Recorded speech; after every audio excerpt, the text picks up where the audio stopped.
A diet with sodium makes our bodies hold on to water. So salt is made up of sodium, and the more salt or sodium we eat, the more water our body retains. Following a lower sodium diet is very important in managing congestive heart failure to decrease that fluid retention. Registered dietitians and other healthcare professionals recommend consuming no more than 2,000 milligrams of sodium per day, and that should be spread out throughout the day. So that would be about 600 to 700 milligrams per meal, and that's about 3 meals a day. To reduce sodium in your diet, you really want to try to prepare your food as much as possible. Try to dine out less, as restaurant foods can be very high in sodium. Really focus on fresh foods, fruits, veggies, whole grains, lean meats, and low-fat or fat-free dairy products.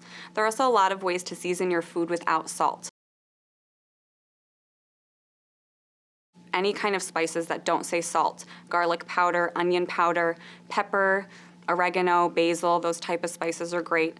Any kind of the sodium-free herbal mixes that they sell in a lot of the stores. Lemon juice, lime juice, vinegar, and simple salad dressings are great too. Oil and vinegar has no sodium.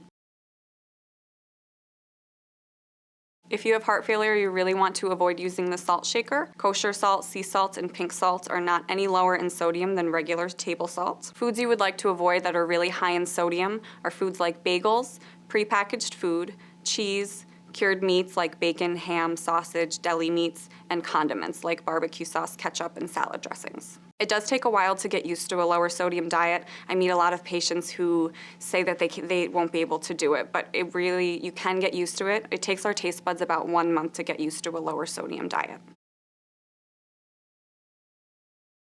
Reading nutrition labels can be very confusing, sometimes overwhelming, but it is a very important part of following a lower sodium diet.